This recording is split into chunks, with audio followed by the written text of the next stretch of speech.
Assalamualaikum warahmatullahi wabarakatuh. Selamat pagi dan salam sejahtera untuk kita semua. Yang terhormat Ibu Eni Riswanti MPD selaku mentor kami, mentor angkatan 22 2017, peserta orientasi pendidikan etika bagi P3K Kabupaten Semarang angkatan 22 tahun 2025. Yang kami hormati dan banggakan teman-teman rekan peserta orientasi angkatan 22 tahun 2025.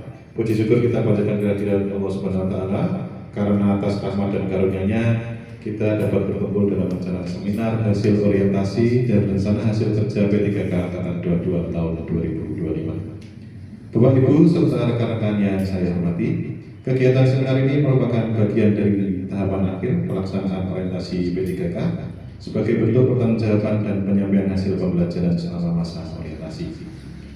Pada kesempatan kali ini kita akan mendengarkan paparan laporan dari peserta orientasi mengenai hasil pembelajaran dan pengalaman selama mengikuti kegiatan pengenalan nilai dan etika ASN. Untuk itu, marilah kita sambut bersama pemateri kita pada kesempatan hari ini, pada Saudara Bapak Sugianto yang akan menyampaikan laporan kegiatan orientasi yang telah dilaksanakan. Kepada Saudara Sugianto, kami persilakan untuk menyampaikan paparannya. Waktu dan tempat kami persilakan. Assalamualaikum warahmatullahi wabarakatuh.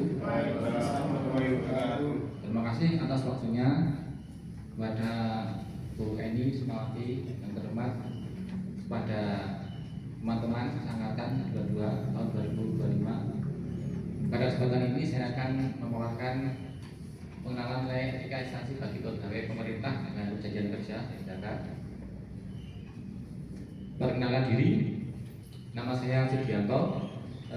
Saya bekerja sebagai tenaga administrasi. Unit kerja saya SD Negeri Candi Daron 02.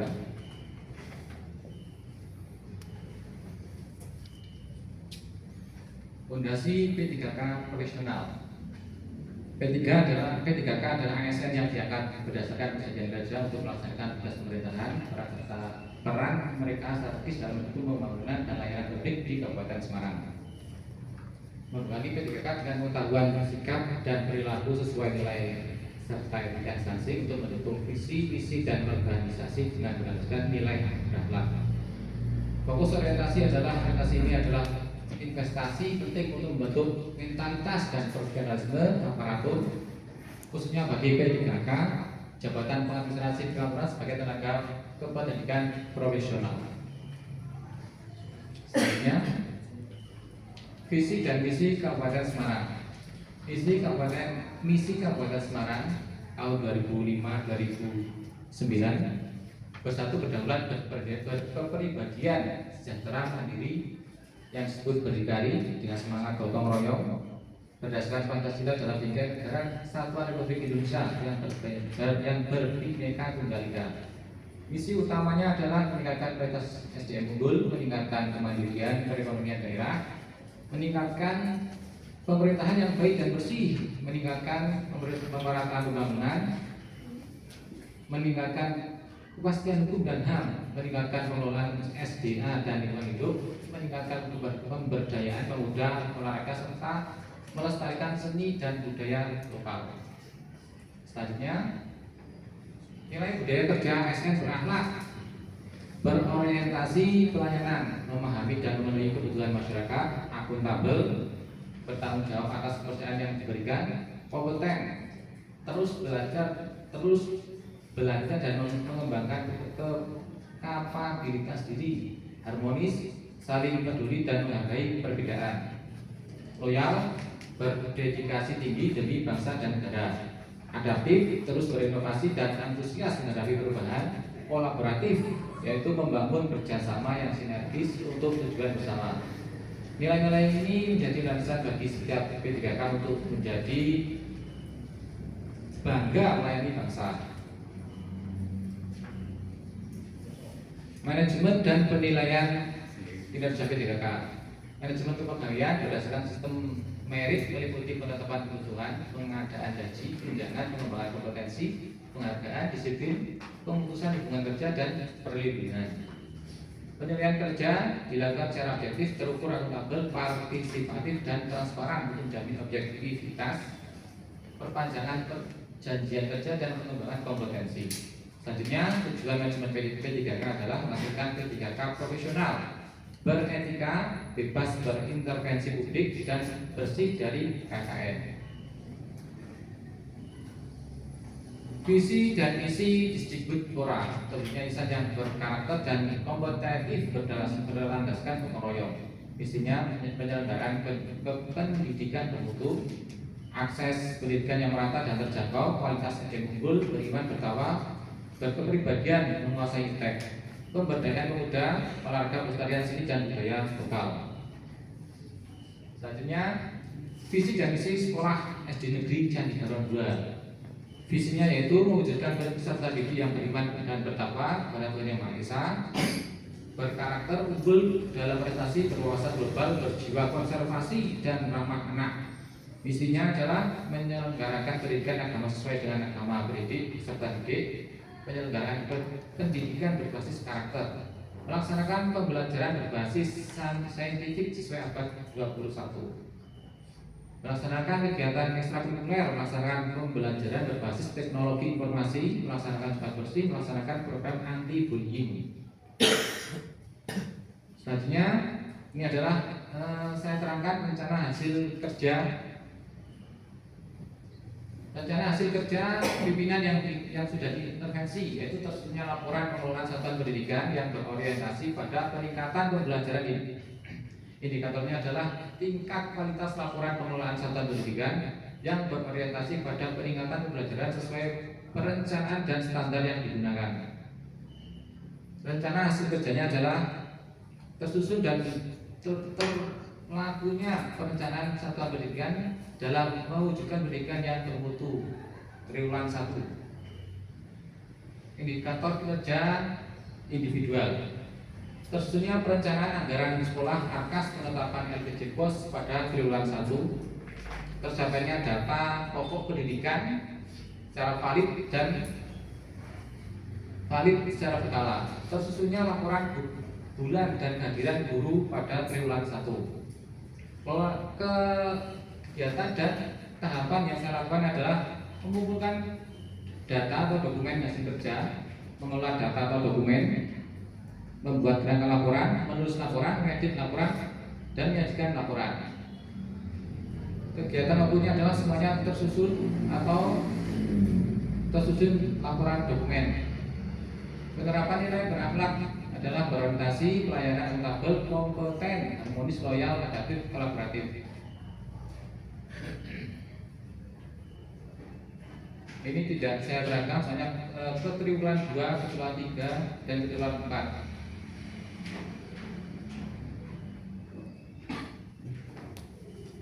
Kesimpulan dan manfaat orientasi P3K.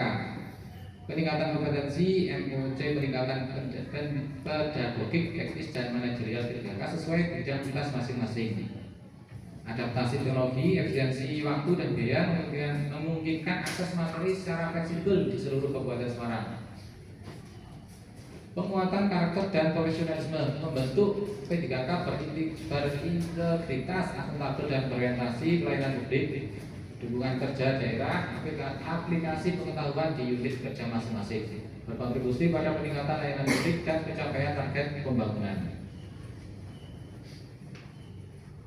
Demikian paparan yang dapat saya sampaikan. Mohon maaf atas kekurangannya. Waktu dan tempat saya kembalikan ke moderator. Terima kasih saya ucapkan kepada Bapak Setianto selaku pemateri atas penyampaian laporan yang sangat informatif dan bermanfaat. Untuk selanjutnya kita sekarang masuk di sesi tanya jawab. Kami persilakan kepada Bapak Ibu yang ingin bertanya, menyampaikan tanggapan atau masukan terkait materi yang telah dipaparkan. Nanti untuk mengangkat tangan kami berikan 2 orang penanya, nanti sekaligus dijawab di akhir. Monggo. Monggo. Baik, terima kasih. Nama saya Sadul Akrom. Saya dari SD Negeri Losari. Menarik saya tadi mendengar bahasan tentang pemaparan dana BOS. Nah, dana BOS ini kan lingkupnya tuh harus diketahui oleh semua orang karena ketransparansian ya kan gitu. Untuk melakukan hal tersebut, bagaimana caranya untuk mempublikasikan penggunaan Dataverse di sekolah agar diketahui oleh seluruh warga sekolah, baik itu guru, peserta didik maupun wali murid. Seperti itu Pak Sudi.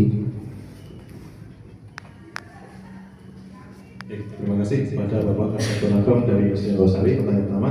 Untuk pertanyaan kedua, monggo mengangkat tangan. Monggo Pak. Terima kasih atas waktu yang diberikan kepada saya. Yang ingin saya tanyakan, dari penyampaian atau penyusunan laporan yang saudara buat, kapan saudara laporkan? Terima kasih. Matur ampun dua pertanyaan. Monggo kepada Bapak Sugianto untuk menjawab. Terima kasih. Terima kasih, pertanyaan yang bagus dari Pak Kasat Agrom. Yaitu tentang publikasi.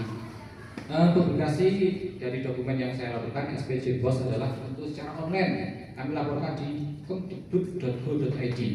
Dari penerimaan secara dan pengeluaran kami input di situ Pak. Dan untuk secara offline-nya, yaitu dokumen SPJ BOS, yaitu saya ambil BKU-nya bekas umum yang berupa uang masuk, penerimaan, dan uang penggunaan atau uang keluar. Itu saya cetak yang sudah disahkan dari kepala sekolah maupun komite. Kemudian saya cetak, saya tempel di papan pengumuman sekolah. Jadi untuk siapapun warga sekolah maupun pihak luar bisa melihat dari SPJ saya. Kemudian Pak Kasat Agrom. Terima kasih Pak. Untuk yang kedua Pak Kustiono, dari dokumen apa saja yang saya laporkan dan kapan batas waktu penyampaiannya? Itu untuk SPJ BOS kami laporkan per tahap atau per semester Pak. Dan untuk pajaknya, pajak penggunaan, kami laporkan setiap bulannya. Demikian, semoga menjawab pertanyaan Bapak. Terima kasih atas segala waktunya. Saya kembalikan lagi kepada moderator. Terima kasih. Demikian sesi tanya jawab. Untuk selanjutnya kami persilahkan kepada Ibu Mentor, Ibu Eni Rismati MPD untuk memberikan review dan tanggapan atas paparan dari Bapak Sugianto. Waktu dan tempat kami persilahkan. Bismillahirrahmanirrahim. Assalamualaikum warahmatullahi wabarakatuh. Waalaikumsalam warahmatullahi wabarakatuh. Pak Sugianto dari SD Candika. Sekolahnya masuknya jauh atau di pinggir jalan? Selamat ya, selamat ya, sudah ASN jadi ASN P3. Semoga setelah ini menjadi lebih rajin, lebih mengimplementasikan core value berakhlak. Jadi jangan pelit-pelit memberikan informasi, terutama bendahara Boski. Sabar ya Pak ya. Ya kan bendahara Bos sabar ya Pak. Sering banyak ya begitulah ya Pak ya. Iya betul. Orang sabar. Kadang ya nggak kok duitnya orang dari SD kan begitu ya Pak, sedikit ya lawannya ya, muridnya kan sedikit benar. Jadi kadang orang berpikir itu duitnya bos kok kayak gimana, berpikir semuanya bisa di handle dengan anggaran bos. Nah, core value-nya diimplementasikan Pak. Kira-kira core value apa yang diterapkan jika ada warga sekolah atau warga luar sekolah yang komplain Pak, kok laporannya kok orang benar, kan laporannya mesti ngapain sih gitu apa Pak?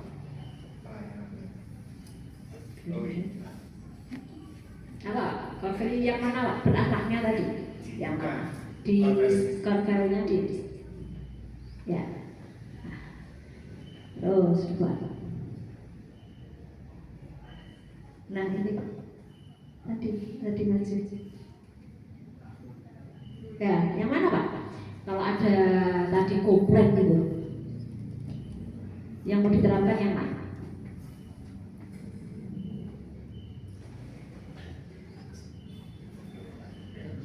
Nomor 1 ya?